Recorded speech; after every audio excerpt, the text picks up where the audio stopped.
We need to talk about Spotify. Spotify, if you're not familiar, and if you're not familiar, you must be living under a rock at this point, is the largest music streaming platform out there right now. Spotify has become synonymous with music streaming, and their end-of-year wrap-ups are extraordinarily popular, with music fans showing off the artists they listen to most, as well as all the statistics and rankings that they have accumulated over the year. And while Spotify has been synonymous with music streaming and by large the largest music streaming service, the common thing that comes up when it comes to Spotify is how terribly they pay artists.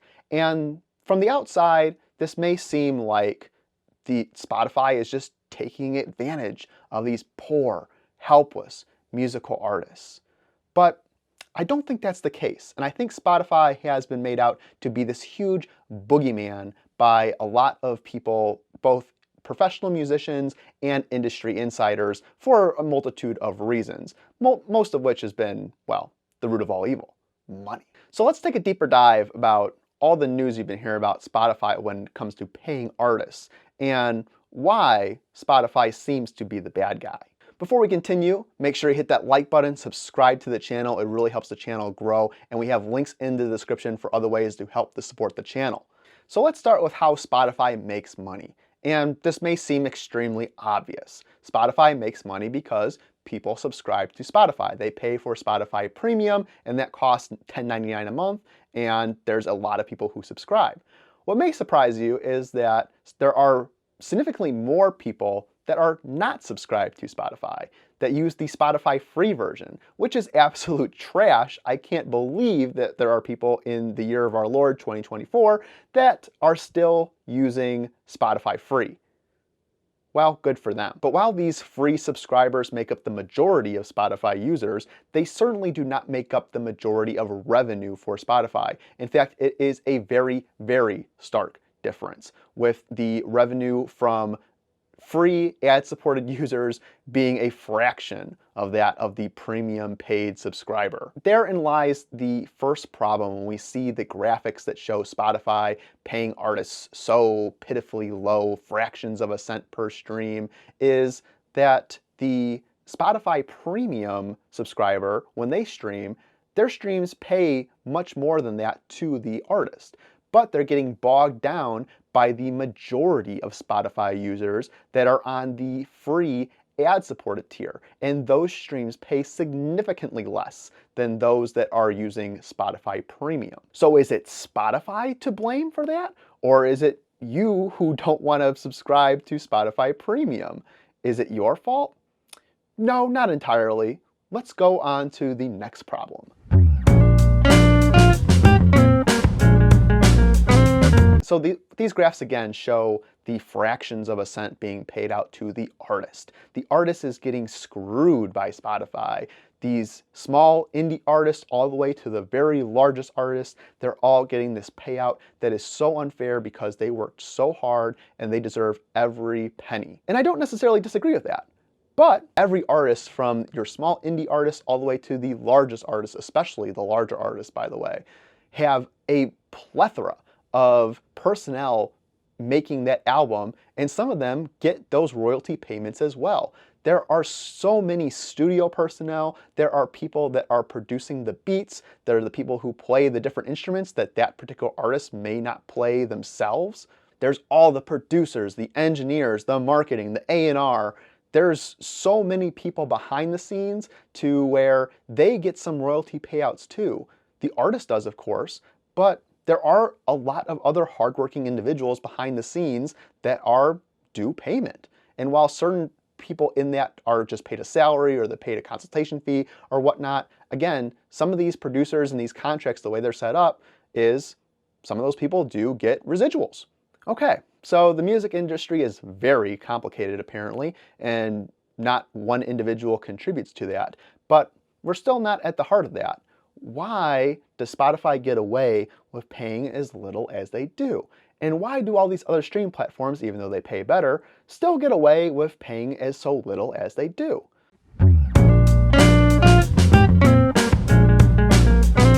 Well, I would call into question how accurate these payment statistics really are, because Spotify and all these other streaming platforms don't pay artists. And you may be thinking, what do you mean they don't pay artists? They have to be paying them something. If they're not paying them anything, how can they say that they're making 0.03 cents or whatever?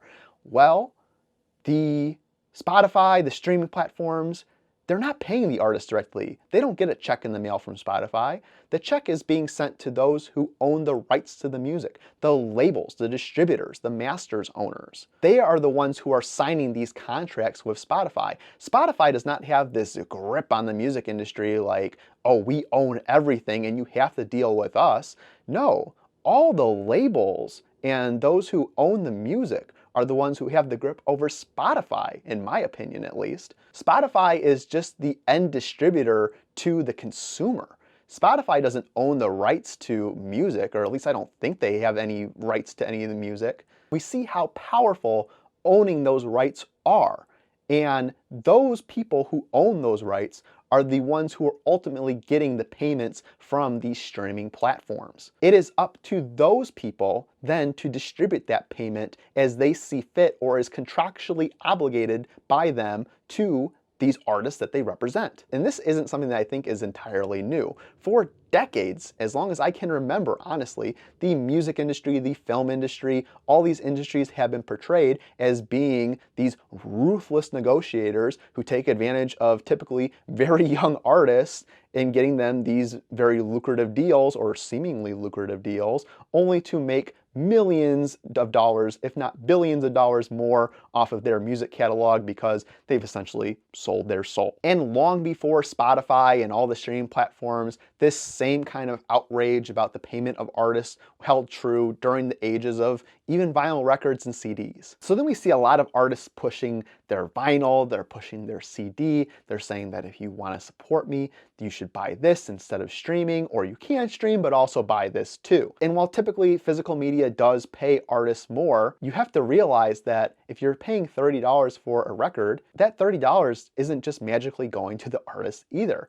Typically they're sold at a distributor, a store, who is making 40 to 50% on that sale. So that's $15 already gone. So now we have $15 left. Well, again, the label, the rights owner, whoever that is going to take their cut. And then everyone else who is due residuals is going to take their cut, including the music distributor that is going to take their cut, which may not be the store that you bought the record at. So after all that is gone, again, the contract that is signed by the artist that dictates how much they get paid for each individual item comes into play, and we see the artist, out of a $30 sale, maybe get $1, maybe $2 if they're lucky. And I have to wonder how much of this big push into physical media is actually the artist really wanting to push it, or it's the labels themselves saying, hey, we make a lot more money when people buy physical media. That's always been true.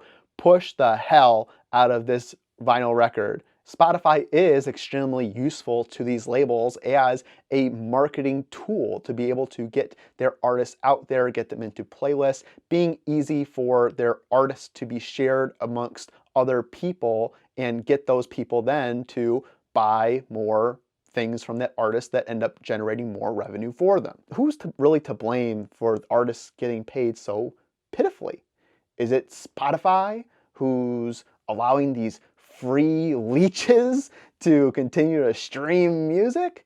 Is it the complicated dynamic of music business in general, where there's just so many people that have to be involved in the process?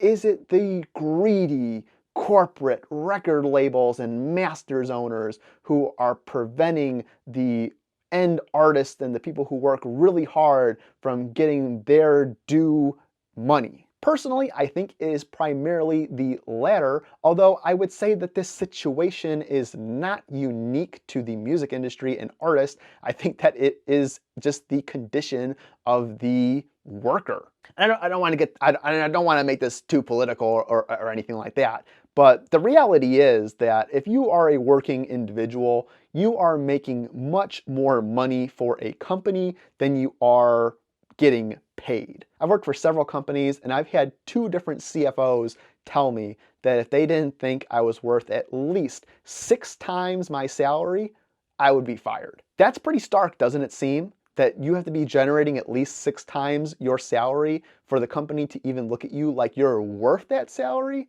kind of seems messed up. But I'm sure that they heard that at some MBA school or whatever business school that they went to, or some economic school or whatever, or some hoity-toity conference. While the record labels in the music industry may be a more extreme version of that, the reality is that is just the condition. And honestly, at this point, I'm just really tired of people being like, don't subscribe to Spotify, buy the vinyl, go to Tidal, go to Qobuz, I'm an artist and I'm dying. Honestly, it would take like a workers' revolution or something like that to demand fair pay for these artists, for these workers, for these people in general. So unless artists are willing to take up a pitchfork, a torch, and bring back the guillotine, I do not think that we are going to find a solution for this. But again, I don't think that Spotify is this huge boogeyman, singular entity to blame when it comes to the poor payment of artists. And I think a lot of people are just being misled on this topic, or don't understand